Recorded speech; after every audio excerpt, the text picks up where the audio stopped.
తల్లి అరిచిందని ఒకరు, ప్రేమ ఆకర్షణతో మరొకరు ఇంటి నుంచి వెళ్లిపోగా అదృశ్యమైన కొన్ని గంటల్లోనే ఇద్దరు మైనర్ బాలికల్ని సీసీ కెమెరాల ద్వారా పోలీసులు గుర్తించి రక్షించారు.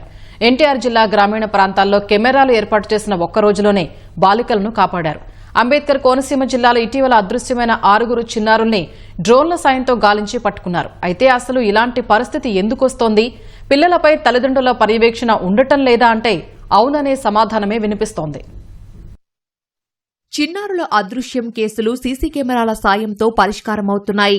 ఎన్టీఆర్ జిల్లా పోలీసులు ఇటీవల గ్రామీణ ప్రాంతాల్లో ఏర్పాటు చేసిన నిఘా నేత్రాల ద్వారా మిస్సింగ్ గర్ల్స్ మిస్టరీని ఛేదించారు.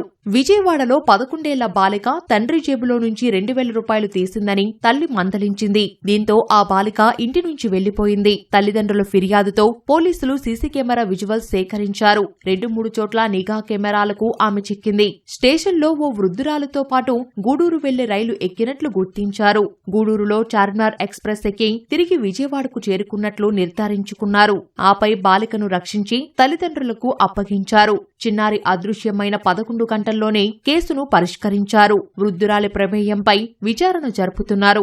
ఎన్టీఆర్ జిల్లా పెనుగ్రంచిపోలులో ఓ బాలిక ఇంటి నుంచి వెళ్లిపోయింది. ఫిర్యాదు అందగానే పోలీసులు సీసీ కెమెరాలను పరిశీలించారు. ఓ బైక్పై వెళ్తున్నట్లు గుర్తించారు. 4 గంటల్లోనే బాలిక ఆచూకీ గుర్తించి తల్లిదండ్రులకు అప్పగించారు. పిల్లలు ఏం చేస్తున్నారు, ఏం చూస్తున్నారు, ఫోన్ వాడుతున్నారా, ఫ్రెండ్స్ ఎలాంటి వాళ్ళతో మాట్లాడుతున్నారు, ఒక కన్ను వేసి అయితే ఉంచాలి. టీనేజ్ లో ఉన్నటువంటి పిల్లలు ఏంటంటే పక్క వాళ్ళతో కంపేర్ చేసుకోవడం వలన గానీ, లేదంటే కొత్త సరదాలు తీర్చుకునే క్రమంలో ఇట్లా ఇంట్లో పరిస్థితులను అర్థం చేసుకోలేనటువంటి వయసులో ఇంట్లో ఇలాంటి చిన్న దొంగతనాలు చేసి తమ అవసరాలు తీర్చుకునే క్రమంలో తల్లిదండ్రులు మందలిస్తారనేటటువంటి భయంతోనే ఇలా జరుగుతుంది. పిల్లలు ఎవరైతే ఉన్నారో వాళ్ళు చదువుకుంటున్నటువంటి దాన్ని, వాళ్ళ ఫ్రెండ్స్ని కాస్త వాచ్ చేసుకుంటూ ఉంటే ఇలాంటి ఇష్యూస్ ఏం జరగకుండా ఉంటాయి. అమ్మాయి పేరెంట్స్ ఇద్దరు కూడాను పాపం డైలీ వర్కర్స్. వాళ్ళ మదరు ఇంటికి వచ్చేటప్పటికల్లా 11 o'clock అవుతుంటుందంట నైట్. సో ఆ క్రమంలో ఆ అమ్మాయి మీద కాస్త వాచ్ తక్కువగా ఉంది. సో ఇట్లాంటివి ఏమైనా జరిగేటప్పుడు చాలా జాగ్రత్తగా ఆమెని వార్న్ చేయాల్సి ఉంటుంది తప్పిస్తే భయపెట్టకూడదని చెప్పేసి కూడా చెప్పడం జరిగిందండి. పిల్లలపై తల్లిదండ్రుల పర్యవేక్షణ తప్పనిసరి అని మానసిక వైద్యులు చెబుతున్నారు.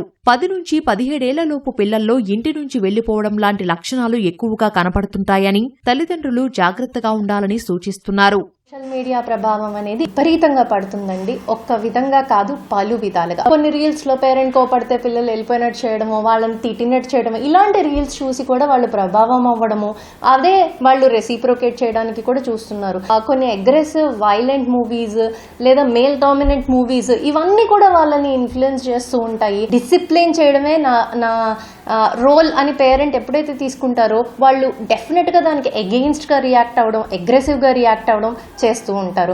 చెప్పు, ఇంకొక ఆల్టర్నేటివ్ సొల్యూషన్ చెప్పు, నువ్వు ఎగ్జామ్ పోర్షన్ ఫినిష్ చేయడం నాకు ఇంపార్టెంట్, నీకు ఫోన్ చూడడం ఇంపార్టెంట్ అని అనుకో.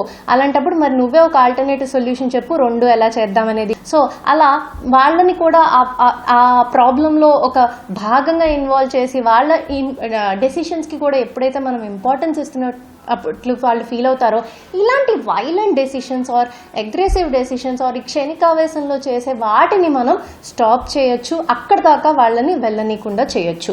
ఉద్యోగ ఒత్తిళ్లు, ఎలక్ట్రానిక్ గ్యాజెట్లలోనే తలమునకలవుతున్న తల్లిదండ్రులు తమ పిల్లలకు తగినంత సమయం కేటాయించడం లేదంటున్న నిపుణులు. పిల్లల ఆలోచనలు పక్కదారి పట్టకూడదంటే వారికి ఎక్కువ సమయం కేటాయించాలని నిపుణులు సూచిస్తున్నారు.